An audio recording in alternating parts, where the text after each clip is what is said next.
Yo, this your brother Yafeuh Balogun back at you one more time with a real one. I got a real person here, a real organizer, a real person that been in the streets, a real artist right here, a person that's been known to make moves for years and years. And since I've been knowing him for a minute. How long we been knowing each other? Probably what 2011, something like that. Some Yeah. Right yeah. around 2011, 2012, over a decade. Over a decade. You know what I'm saying? He from Westmoreland, y'all. Correct me if I'm wrong with that, Ricky Perry. Uh, One of my main areas out the cliff, still cliff, Triple D there, West yeah, Morning. You know how I yeah, go down these times. yeah. Well known, well known. I done gave his name already, but I'm sure you already know. Go ahead if you could, Ricky Perry. Introduce yourself for those that don't know. Introduce yourself if you could. What's going on, everybody? It's your boy Ricky Perry. I'm really, I've been here a while, what I'm saying, the community, you know, uplifting the people, doing a little bit of this. Remember the CUD, uh, just doing a lot in the community, moving and grooving. And right now, I just see that there's a lot of things that needs to be done on another level, at another level, that need to send us as a people into a whole nother direction, still on the same path, but in another direction on that path. And so, in a nutshell, that's, me, Ricky Perry, no, just a little background, I came into the movement through Gorilla Mainframe, shout out Gorilla Mainframe. I learned, a lot of political education. I got a lot of good foundation, what I'm saying, with Gorilla Mainframe with my comrades, even all the way up to now, still being assisted in my evolution, still moving and grooving. And, I just, appreciate that, of going through the movement and learning love, a lot of love about myself and my people. And so, that by itself has took me through what I call through a hell of a Black Power adventure. And I wouldn't trade it for nothing. Right. So you've been correct me if I'm wrong. Today you spoke at Dallas City Hall. Is that right? Yeah. Today I spoke at Dallas City Hall. My first time. I was Mm. terrified, but I did it. Hey, hey. Let me tell you. I've spoken a couple of times there myself, and I pretty much feel the same way. Anytime that you get in front of a microphone and you got 15 people looking your direction, not only that, you got the people behind you, then you got your supporters, and then you got the cameras everywhere, and they own. Uh, Hmm. I concur with you. It's quite an experience. You know what I'm saying, but it's a good experience to kind of get out the way. If I may ask, if you can tell us what was the reason you was down there speaking today, and what was you speaking about? Um, Two things, two major things, two vital important things was reparations and political unity. Reparations and political unity. I want to talk about the political unity first, then I want to talk about the reparations, if possible. Um, Political unity, pretty much there's a situation that's going on right now, within our country and stuff.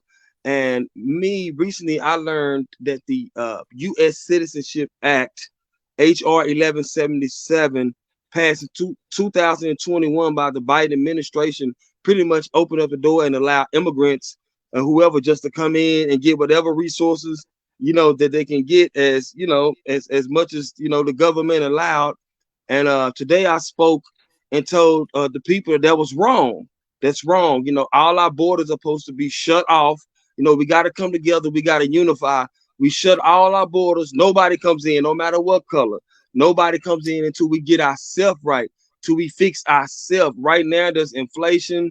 There's people going into homelessness and stuff, and here we is letting thousand immigrants over here getting 450 billion a year, and they got billions for war, but no money to feed the poor.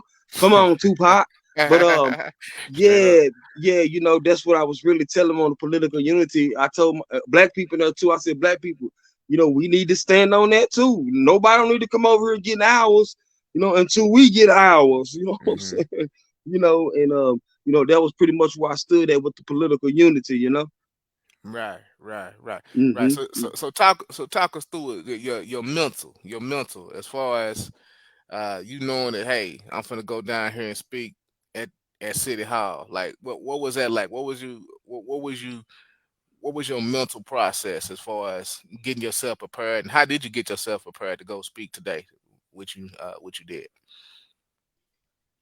Um, well, you know what? I would say the main thing I be holding in my core, what kept me prepared and pushed me through everything, was knowing that it has to be said. Somebody gotta say it, because and then I seen something real for real that happened. If we don't say nothing loud enough, right, our people can be misled again and again and again and again. And guess what? Happily too. I seen our people misled happily. You know what I'm saying? The past 2 to 3 years. I'm talking about, nigga, they was happily misled. Right. That was I think the most dangerous thing for me. And that's what made me get serious about the other subject I was talking about, reparations. I told them we need our reparations. We owe reparations. Black people in Dallas, we used to own streets, stores, what the highways, what's the highways, all of that. You know what I'm saying? We need to be compensated for that. Just down here in Dallas, period. But just not only Dallas, but Texas and America, period. Black people, we need our reparations. We need stimulations. We need woosah money, land, power, healing, repairing. You know what I'm saying? We need those things in our communities, like every other race has gotten, from the Chinese to the Jews. Everybody's gotten apology money, and word is ours. And they're not going to give all of our money to the immigrants and all the thousands of people coming to the United States, and we just sit there and not say nothing. Right, right, right. So for those that don't know, 'cause there may be some people that don't know, and we don't want to make the assumption. You talked about a term called reparations. Could you explain, for those that don't know, who may not have never heard of reparations, what that means and what that is? Okay, reparations. Reparations. If you break the word down, I did a breakdown myself. Reparation, repair the nation.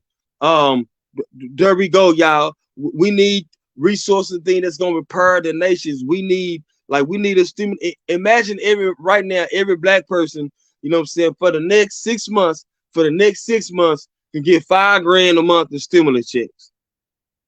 Huh? You know what I'm saying? We can start from there. You know what I'm saying? You see what 450 billion a year in 5 years, that's almost $2 trillion. You know what I'm saying? Like, wait a minute. 450 billion, that is two, ain't that 2 trillion?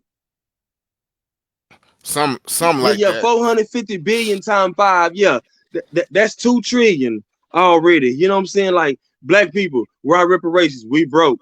We don't have this. We don't have that. We need money. We need land. We need our 40 acres in a mule. Right Hmm. now, if you do the math with interest and everything on the cool, all black families is owed $3 million. You know what I'm saying? But we will start with them 5,000 a month stimulus checks. Right on, right on. So you went today and you spoke in front of the Dallas City Hall. What type of reaction do you think, or impact do you think, that you made from your statement that you made today? Um, I think I really, really feel I made a sort of an impact because of the video.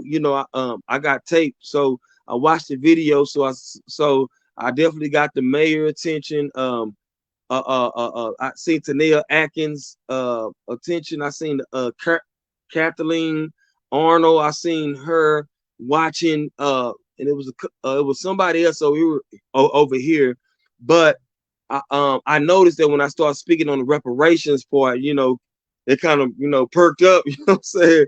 Because hey, I don't care what nobody say, but everybody's down to get on the battle, fight about the money, about the bag. That's what they say today. Back in the day, we used to say Skrilla. you know what I'm saying, about our Skrilla. And black people need to get serious about our Skrilla. And y'all, we need to get serious about our votes. Like our votes is tangible. Like we got to make our votes worth earning for now. We just can't throw our votes in there just because we voting and we feel good and we get nothing or we get looked over. So our votes have to be tangible now. And going into this next voting process, I'm gonna be very, very, very vocal and out here in the streets about this voting thing because the people is not finna get misled again under my watch, right off the cliff no more. No. Right. I think it's important. I like the work that you're doing because I think it's important that people interact with the community and the power structure in that way, in the way that you interacted and have been interacting for some time. I think it's important, man, because I think oftentimes those of our generation don't necessarily know kind of what's going on. So folks like yourself, who is connected, to the streets and got your ear to the streets, can actually bring this information forward. So it's important Mm-hmm. that you continue to do what you do. Um, Let me see. What I want to ask you. So, what's your plans? Well, I take that back. Let me ask you this. I noticed that you got a flyer that was put out, um, but you talked about some support that you had today. Who came and supported you today when you spoke, if I may ask? Oh yeah, I want to shout out Elder Brother James in Cobra. You know, he think the in Cobra organization has been fighting for reparations I think since '89. You know, so they've been in the game. You know, since we was knee high to a grasshopper or whatever, and so I definitely been vibing with him on the In Cobra. I was on the call last night, and they definitely, strapping up their boots to, be able to move and groove as a unit on this reparation. So yeah, man, brother James and In Cobra, man, shout out. He stood in solidarity for sure. Gotcha. Respect, the respect. Uh, for you, um, what's next as far as kind of what you would like to do, I should say, as far as what's your goals. My goals is to try to get into as many places and go into many spots and really spark this reparations, political unity thing up. Just moving on up with that, getting better, sharpening the awareness and the focus point on that reparations and political unity. Because our literal lives and well beings is on the line, dealing with reparations and political unity. You know what I'm saying? So just uh, uh, um, also going to different spots. You know what I'm saying? Y'all be seeing us at different spots out here. Might be your nearest street corner, might be your nearest city hall, might be your nearest recreation center, but something, we're gonna just be spreading the message on reparations and political unity for sure. And I also want to state for those that don't know, Ricky Perry, he's Ricky Made a guy here. He's an awesome artist. Tell folks how they connect with you as far as your artist work, and I mean, that's important. And I know that's a segue also into the politics. And I would hate to mention the politics. We are talking about reparations and what you did today as far as speaking at City Hall.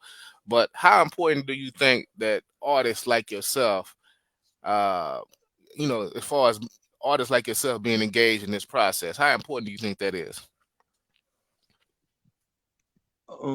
I think it's real important because you know, as I feel like as artists, we even though it's our artistry and everything, we still have a service for the people. So we still got to be using it for the people. You know what I'm saying? To evolve the people, to help repair heal the people. You know what I'm saying? The artistry is important. So going into politics doing this is going to come in right in with my artistry because the message is kind of like the same. You know what I'm saying? It's evolution. So I think our artists should, take a political interest in the well-being of their people and somehow, some way, incorporate that into what they're doing, even if it's not the whole thing, just incorporating it into that. Right. Got you. Yeah, this is important, man. This is a powerful move. So, I appreciate you on what your sacrifices have been today, putting that message out, putting the discussion about reparations before the city. I'm not sure if that's been done, and if it has been done, it hasn't been done enough. And Hmm. I'm looking forward to seeing you out there. And of course, I will support as well, kind of leading the way. You leading the Hmm. way on this Hmm. subject matter because it's something that we absolutely, absolutely as a community need, and especially here in the city of Dallas. City of Dallas is kind of quiet on a lot of things like this. You know what I'm saying? Especially related to black folks. I don't think. I could be wrong. I don't think it's a legitimate black agenda that's out there, but thanks to folks like yourself and a few others that's out there that are actually legitimately doing the work is coming into play. It's coming into fruition. So I appreciate you for your work, and I look forward to supporting and being a part of the process. How best can people like reach out to you? Like, what's the best way? Like, if somebody want to say, "Hey, I want to support Ricky Perry on the reparations push in the city of Dallas," across the city, and really Texas or whatever. How could they reach out to you? What's the best way to do it? Two main ways. Facebook or Instagram. And Facebook is Ricky Perry. You know it's me when you see me. You know what I'm saying? On Instagram, it's Ricky Perry 14. Ricky Perry 14. You know me when you see me. Inbox me. Reach out. Let me know what's popping. I always look at my inbox and stuff. I mean, I love to communicate with people. I'm one of the ones that check for inboxes and stuff. You know what I'm saying? So hit me up, let me know what's going down. We can move and groove to the next level. Gotcha, gotcha, gotcha. So we will, we will be on the lookout as far as you know, myself, Yafeuh Balogun. I'm a street reporter, so I had to talk to you. I wanted to talk to you. I had to because this is an important thing that you're doing. So we're gonna be on the lookout. We're gonna support. I know you're gonna keep it moving and grooving as you stated. And we look forward to getting behind you as much as we can and also helping the process. So I appreciate you for taking the time out to come online with me and talk about it. Other than that, that's basically it. I challenged my folks to reach out to Ricky Perry, and I didn't say it initially, but I'm gonna say it now.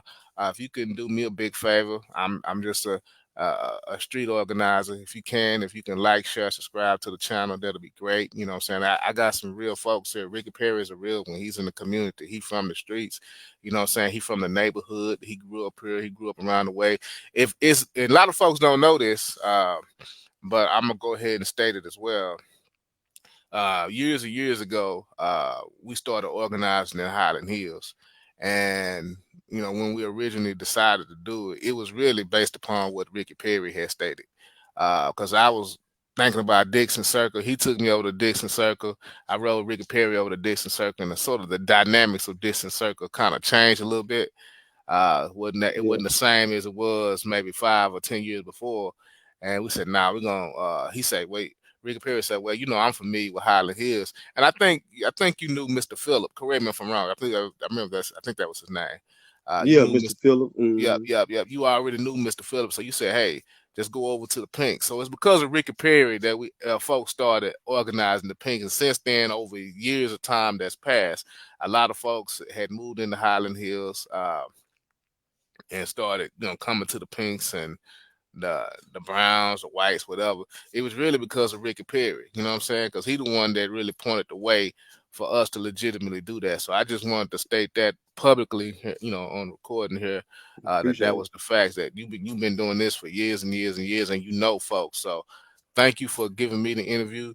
If y'all can like, share, subscribe to my channel. Other than that, I did post this on Facebook. If you guys can share it, that'll be absolutely great. Because I want to make sure that we get this information out before our supporters and people that can reach out to Ricky Perry and support as well. So thank you, brother. All right, for sure. I appreciate you for having me, man. We moving and grooving. Already. Peace, power, prosperity. All right, peace and power.